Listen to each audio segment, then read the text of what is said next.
É, pessoal, temos muitas novidades envolvendo o DC, entre elas coisas boas, como a questão do elenco do Superman Legacy, a promessa do James Gunn, porque assim, ó, o elenco do Superman Legacy tá crescendo, a gente tá vendo novos heróis entrando na trama, e agora estão falando que nem a autoridade possa estar no filme. Vamos discutir bastante como que esses heróis podem ser integrados na história, e vamos também falar do novo jogo da DC, que, vejam só, tem Batman que ri. O Batman que ri voltou. A DC deixou o Batman que ri meio de ladinho ali, e quando você vê, ele volta para um jogo inteiro. Pois é, esse novo jogo vai se chamar DC Dark Legion. Só que assim, ó, não fica muito entusiasmado não, porque jogo mobile. Mas a gente vai comentar bastante sobre isso. E a outra coisa que a gente vai comentar aqui nesse vídeo é a questão da greve dos atores. O que tá acontecendo lá em Hollywood? É isso que a gente vai comentar no vídeo de hoje. Roda a abertura e vamos lá.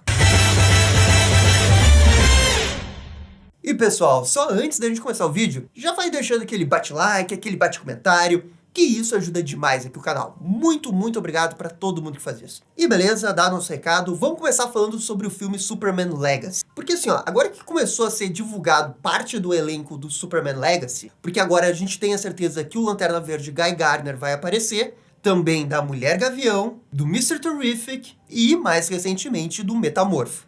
Então, assim, são 4 heróis revelados, além, é claro, do Superman e da Lois Lane, que já haviam sido anunciados antes. Até o momento, a gente não sabe exatamente quem que vão ser os vilões do filme. Teve um momento que o pessoal estava especulando que poderia ser o Brainiac. Aí mudou para o foco da autoridade. Aí da autoridade começou a surgir um papo que talvez o Manchester Black poderia estar na equipe e ele ser verdadeiramente o vilão do filme. Só que agora, como a gente teve vários heróis revelados aqui, o pessoal tá colocando em xeque a possibilidade da autoridade realmente aparecer no filme do Superman. Porque já são 4 heróis e para ter autoridade, você teria que ter no mínimo 3 ou 4 também.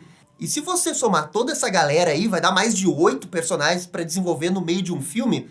E talvez fosse muita coisa mesmo. Então, esse é um dos grandes motivos que nesse momento o pessoal tá até descartando a possibilidade da autoridade aparecer. Até porque o James Gunn falou lá no thread dele que ele nunca iria colocar personagem no filme do Superman se não fosse para desenvolver esses personagens juntamente com a jornada de personagem do Superman.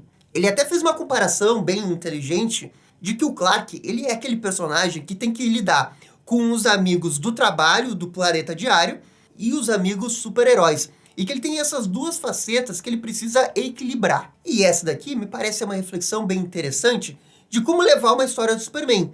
Já que ele tem o seu lado humano, o seu lado super-herói. Olha, faz muito sentido essa ideia, eu consigo ver ele trabalhar em cima disso. E o ponto agora é a gente tentar fazer um cenário de como que o Superman vai interagir com esses heróis. Porque a interação com a Lois, o Jimmy e o Perry White, a gente mais ou menos sabe como que vai ser. Aquela dinâmica de planeta diário como geralmente costuma ter. Só que essa dinâmica dos heróis, ela tende a ser completamente diferente de tudo que a gente já pensou. Porque se o Superman está se estabelecendo agora, ele está no ano 2, e os heróis já existiam antes dele aparecer, não é como se esses heróis estariam vendo o Superman como o grande super-herói que representa os super-heróis. É bem provável que seja o Clark que veja esses super-heróis como inspiração para ele, né, tentar ser um super-herói melhor. Uma coisa que eu estava tentando refletir em cima desses personagens é que 3 deles, o Guy Gardner, o Mr. Terrific e o Metamorfo, são 3 personagens que você pode dizer que a humanidade poderia saber quem eles são. Eles não teriam, assim, uma identidade secreta. No máximo ali o Rex, né, o Metamorfo, mas o Rex, ele tem esse dilema de que ele não pode ter uma identidade secreta. Ele não pode caminhar livremente na sociedade, porque as pessoas saberiam que é ele ali. Ele tem esse dilema clássico do personagem dele. O Mr. Terrific, as pessoas sabem que ele é o Michael Holt. E o Guy Gardner, Lanterna Verde, ele não tem máscara, ele é o Guy Gardner. Ele não tem, sabe, todo mundo poderia saber quem que ele é. Só que talvez ele não se importe tanto com a identidade secreta dele. Então, assim, ó, talvez seja possível correlacionar a questão da busca da identidade Superman/Clark e esse equilíbrio com os próprios heróis que ele já escolheu para aparecer. Porque o James Gunn disse, né, vou usar esses heróis para ajudar a jornada do Super. Porque cada um desses 3 tem uma particularidade na questão da identidade com o público. E a quarta, a Mulher Gavião, é a única que usa máscara. Então eu consigo ver essa relação aí. Ah, Gabriel, mas você não acha que ter muitos desses heróis pode acabar atrapalhando? Assim, ó, não vou ser ingênuo. Ter muitos heróis atrapalha. Só que falando bem a verdade, eu acho que nesse momento, 4 heróis não é um número muito exagerado. Claro que se daqui a pouco tiver 8, 9, 10, bem, aí já é muito, né? Não existe roteiro que tire milagre de 10 personagens super-heróis coadjuvantes. Porque todo roteiro tem os seus protagonistas e os seus coadjuvantes. Quando você começa a colocar personagem muito grande como coadjuvante, a atenção vai sempre virar um pouquinho pra ele, sabe? Mas eu ainda acho que 4, 5 ou 6, no máximo 6, você ainda vai ter uma quantidade boa de personagem pra desenvolver, sem esquecer dos seus protagonistas. O ponto principal do que eu vi da declaração do James Gunn é que ele quer realmente usar esses personagens para ajudar a desenvolver o Clark. Tanto é que quando ele deu a declaração, ele não falou que esses personagens vão ter uma super jornada, uma grande participação no roteiro. Não, ele falou que esses personagens vão ser importantes pro Clark. E aí, nesse caso, eu tava tentando lembrar de algum filme do James Gunn que você tem um coadjuvante que às vezes nem é tão importante dentro da história, mas é importante para um personagem.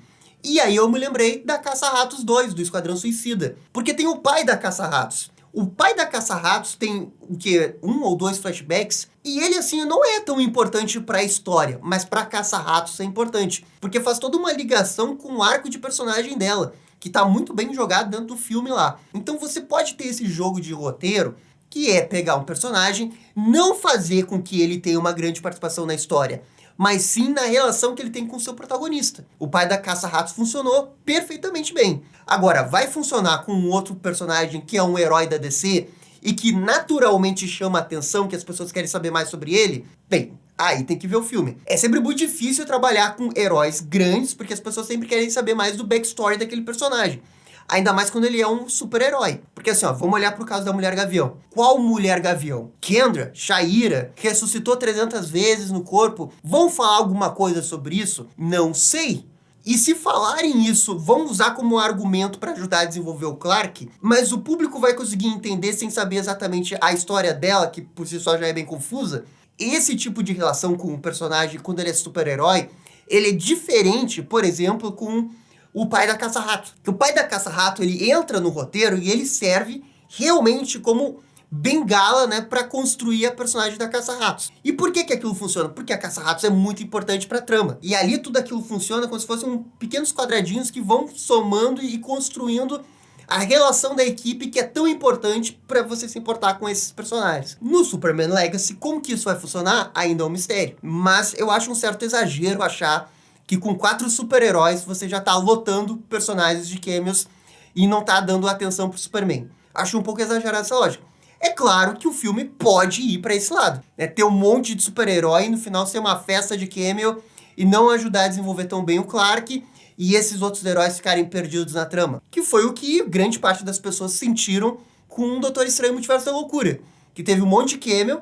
Na minha opinião, aqueles cameos estão totalmente a favor da história, mas a grande maioria das pessoas não entende daquele jeito. Porque a grande maioria viu o Reed Richards ali, e no momento que o Reed Richards morreu, eles se sentiram insultados, porque o Reed Richards não poderia morrer daquele jeito, sabe? Como se fosse uma massinha de modelar, que foi o que aconteceu. Mas pra mim, o Reed Richards estava a serviço da história naquele filme, e não a serviço do seu personagem. E pra mim, aqueles Illuminati podem não ser o Illuminati e tudo, mas pra mim serviram um propósito da história. Mas a grande maioria não entendeu desse jeito, porque quando se vê um grande herói, um grande cameo, o pessoal quer que esse cameo seja mais relevante dentro da história. Ele seja um pouquinho mais ativo dentro da progressão da história. E nem sempre vai funcionar assim quando se trata de cameo. Eu vejo que esses 4 personagens do James Gunn, eles vão estar passivos na história, tendo alguma função com o Superman. E não que eles estarão intrinsecamente dentro da história. Por exemplo, eu acho muito difícil que o Metamorfo apareça pra, sei lá, lutar com o vilão final. Mas eu acho totalmente possível o Metamorfo fazer parte de uma série de experimentos que tá acontecendo, sei lá, na LexCorp, e o Metamorfo foi criado dali, assim como pode ter sido criado o Metallo e o Parasita. E eles serem uma das pessoas ali envolvidas. A mesma coisa que o Mr. Terrific. A gente não sabe exatamente qual que é a participação do Mr. Terrific na história. Talvez ele já seja o Mr. Terrific. Talvez ele seja só o Michael Holt, gênio da cibernética que pode ter sua própria empresa, ou tá trabalhando para as empresas do Lex Luthor, ou ele já ser um super-herói, mas talvez ele apareça ali junto com o Super numa cena de ação, e apareça no início, dê um apoio ali, depois, tchau, vou resolver meus problemas. Vejam a quantidade de caminhos que isso pode ir. A gente não tem a menor ideia, é por isso que é um grande exagero, uma falácia, dizer que tem muito super-herói que o filme não vai dar conta. Porque é óbvio que depende. Pode ser que sim, pode ser que não. Tudo depende do roteiro. A gente mesmo tem histórias dentro da DC que tem 300 heróis, mas nunca deixa de desenvolver, né, o principal ali. Quem que é o principal da história? Ah, é o Batman, o Superman, a Mulher Maravilha, e se desenvolve ali. Mas assim, uma coisa tem que deixar bem clara. Se a ideia da história toda é mostrar a dinâmica da vida do Super em relação a ser super-herói e ser um repórter do Planeta Diário, cara, é inevitável. Você vai ter que mostrar alguns heróis. Não tem como você jogar essa dinâmica sem mostrar a dinâmica dele com os amigos super-heróis. Daqui a pouco o Superman tem uma série de cenas de ação ajudando a população de Metrópolis e do mundo, tal qual como tem com Superman Returns, só que aí você tem a adição de outros super-heróis também ajudando o Super. E aí, quando eles resolvem a situação, um fala alguma coisa, uma coisa engraçada, e um vai para um cada lado. São muitas as possibilidades, não tem como saber nesse momento o que vai dar. Ah, Gabriel, mas não era mais legal a ideia da autoridade? Senhor, vocês querem minha opinião sincera? Eu achava a ideia da autoridade muito mais legal. Porque, na minha opinião, isso poderia resultar num filme, né, com um comentário social em cima do filme de super-heróis, uma coisa meio meta, que seria muito mais legal. Só que também fazer esse filme é bem mais difícil. E não é como se eles não fossem fazer no futuro também, porque a gente sabe que vai ter o filme da autoridade. Talvez daqui a 2, 3 filmes isso aconteça.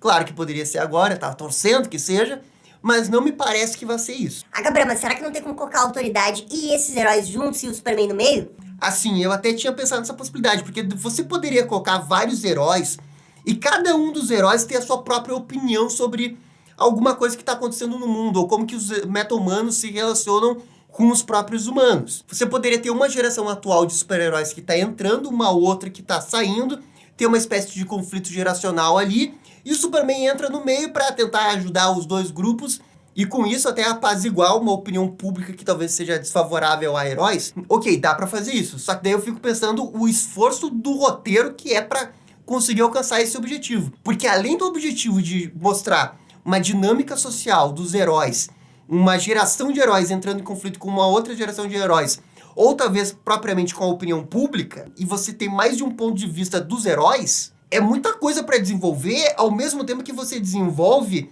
né, o núcleo da Lois Lane. Se fosse só esse núcleo, conseguiria ver tranquilamente ele fazendo isso. Mas como tem 2 núcleos, e um núcleo seria bem grande, com mais de 8 personagens, aí seria uma tarefa complicadíssima de fazer. Mas não é impossível. A história da Liga da Justiça Nova Fronteira e até mesmo Superman Reino do Amanhã é uma história que consegue colocar conflito geracional bem feito. Até a Nova Fronteira é um bom exemplo de como tentar linkar tudo ao mesmo tempo. Porque assim, ó, quem que é o protagonista da Nova Fronteira? É o Lanterna Verde Hal Jordan. O Hal Jordan lida com a sua vida particular, que é ali da Força Aérea com a Ferris, enquanto que vai se desenvolvendo o mundo da Nova Fronteira. Com os outros heróis ali, o Caçador de Marte, o Batman, o Superman, você tem uma perspectiva geral do que está acontecendo. Não é toda a história sobre os olhos do Hal Jordan, mas ele é o protagonista. Mas é uma história que consegue equilibrar 40 personagens ao mesmo tempo, e é uma história clássica da DC. O Reino do Amanhã também tenta fazer isso um pouco com o Superman, porque quando o Superman volta ativa, você tem boa parte da história sendo contada na perspectiva dele, de como ele tá tentando conciliar tudo, e que é muita coisa para carregar, é um fardo gigante pro Super. Então aí você tem 2 exemplos de que é possível equilibrar a vida pessoal do super-herói enquanto ele está lidando com um conflito geracional. No caso da Nova Fronteira é mais do que isso, é um conflito político-social, e ambas as histórias são maravilhosas. Percebam que é uma história arriscada. A gente já teve outras pessoas que tentaram fazer coisas assim e falharam, mas a gente também tem esses 2 exemplos. Então quando você acerta dentro dessa perspectiva, você faz um filme, uma HQ que entra para a história. E eu vejo que o Superman Legacy realmente está nessa situação. Ele vai tentar abraçar uma missão bem difícil, que é colocar esse mundo já estabelecido, jogando o Clark no ano 2 como Superman, ou ano 3, enquanto que tenta conciliar essa vida de super-herói com os amigos do Planeta Diário. Mas assim, ó, realmente não vejo como tarefa impossível. Impossível, assim, é só pra quem é muito ruim. Mas quem é bom, como James Gunn, no roteiro, tudo é possível. Mas comentem aqui se vocês acham que é muito super-herói ou não já pro Superman Legacy. E beleza, agora vamos falar da outra novidade da DC, que é esse jogo aí, DC Dark Legion. Que inclusive soltaram um teaser trailer, né?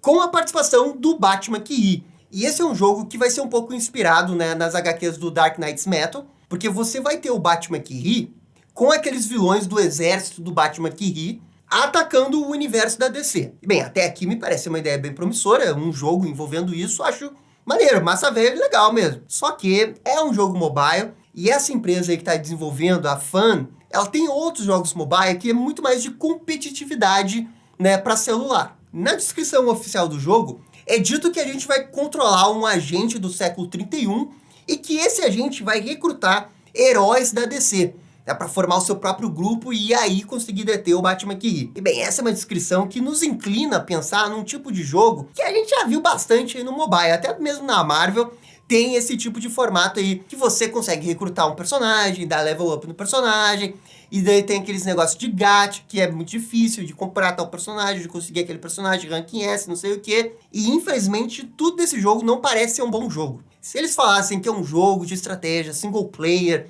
focado numa narrativa e tal, aí talvez eu pudesse ficar empolgado. Mas desse jeito, com a empresa que tá fazendo, com essa descrição aí, ai, me parece uma furada esse jogo. Aliás, furada não, né? Porque se esses jogos existem, com certeza deve dar muito dinheiro, mas deve dar muito dinheiro. Porque esses jogos continuam acontecendo. Não deve ser um negócio que não dá dinheiro. Então, assim, ó, não é furada nesse sentido, mas não é nem um pouco um jogo pra mim. É realmente uma pena, porque esse teaser aqui do Batman Key, ele é bem maneiro, sabe? Porque tem essa voz do Batman Key, que a pessoa que fez essa voz mandou bem demais.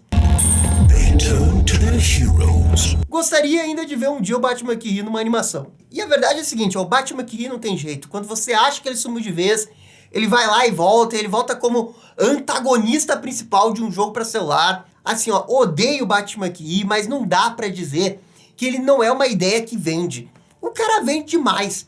A ideia é tão massa véia, chama tanta atenção, o design é tão maneiro, que as pessoas sempre vão olhar pro Batman Key. Batman Key já nasceu dando lucro pra DC, sabe? E por mais que quem lê quadrinhos odeie ele, eu acho que ele é tipo uma baita ideia pra ganhar dinheiro. É um personagem raso, não é complexo, apela pro massa véia. A DC super saturou o Batman Key quando ele foi lançado, né, jogando ele pra 5 grandes sagas seguidas, o negócio não tinha fim. Acho que parte do ódio em cima do Batman Key vem em cima da saturação dele. Mas ele dá dinheiro. E por dar dinheiro, ele vai aparecer toda hora. Toda hora. Seja num jogo de videogame, seja agora nesse Dark Legion, ou seja, sei lá, numa animação no futuro, ele vai aparecer. E um dia, mesmo que demore, ele vai ter um filme live action. E isso eu tenho certeza, vai demorar.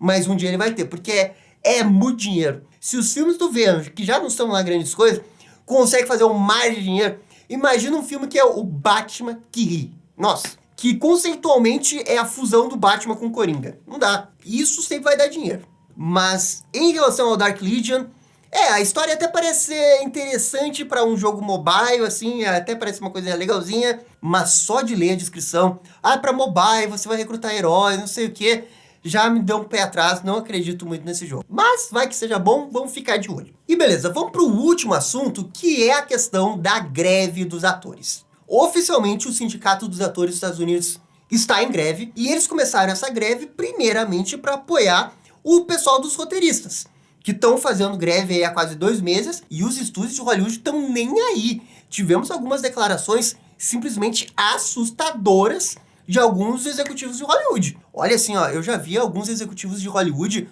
como vilões, né, de filme do Riquinho Rico.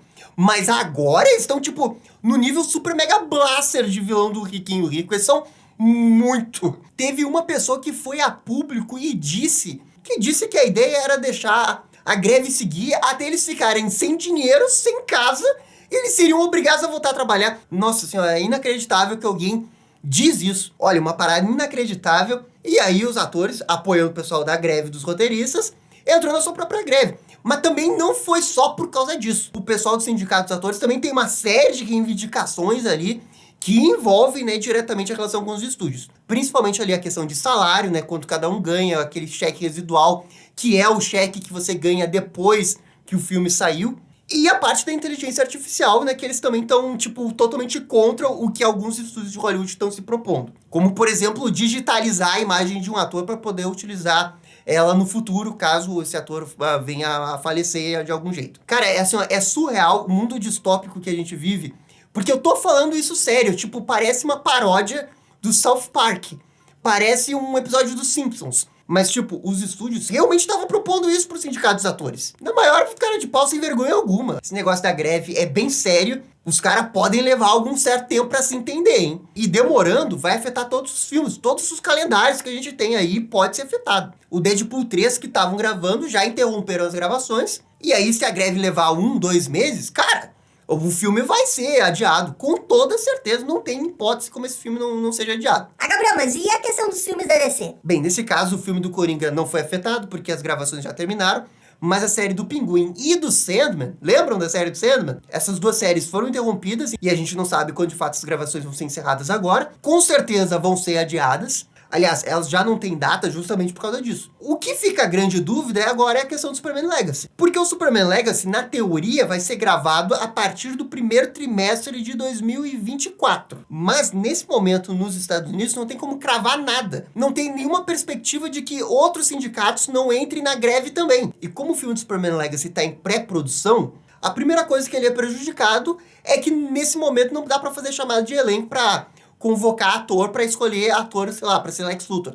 Não dá. Só que isso, na teoria, ainda é administrável, porque como o filme vai ser gravado, sei lá, em janeiro, fevereiro ou março, você tem esse tempo aí para se reorganizar. Nesse momento, o Superman Legacy, de todos os filmes de super-heróis, ele é um dos menos afetados, mas ele pode vir a ser bem afetado, né, dependendo da duração e do apoio dessa greve. E assim, ó, eu não acho que o pessoal tem que reclamar de que, meu filme de super-herói vai ser atrasado por causa da greve. Porque assim, ó, a situação lá é tipo, requer muita atenção. A greve me parece que é necessária para tentar, pelo menos, baixar um pouco, né, do ego dos estúdios que estavam pedindo coisas cada vez mais absurdas e realizando coisas cada vez mais absurdas. Mas você pode ter certeza que o cancelamento do negócio da Batgirl, né, impulsionou algumas coisas. Porque depois que o filme da Batgirl foi cancelado, naquela estratégia absurda dos seus Zaslav, a Disney esse ano tirou filmes que estavam no Disney Plus um mês depois do lançamento. E olha, pode ter certeza que isso não pega bem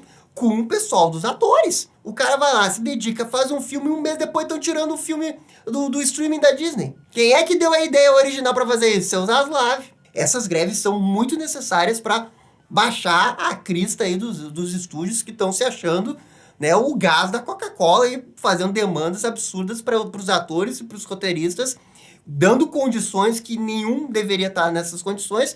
Porque assim, ó, uma coisa clichê que eu vou falar, mas quem faz os filmes não são os estúdios, são as pessoas contratadas pelo estúdio. São os diretores, os atores. E dado todo esse contexto, a greve me parece extremamente necessária e me parece também que vai demorar um pouco para as coisas serem resolvidas lá. Tal qual aquela greve de 2008 que levou um tempão para ser resolvida. Porque os estúdios estavam se fazendo de difícil. Então vamos ver o quanto que isso ainda vai durar.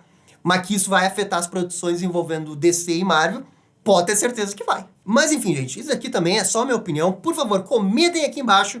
E no mais, gente, é isso daí. Muito obrigado e dá-lhe DC. Até a próxima. E esse foi o vídeo com as novidades da DC. E aí, gostaram? Não gostaram? Deixem suas opiniões nos comentários. E se curtiram o vídeo, deixe aquele joinha e inscreva-se no canal para ficar sabendo absolutamente tudo sobre Batman. Obrigado, gente, e até a próxima. Tchau, tchau.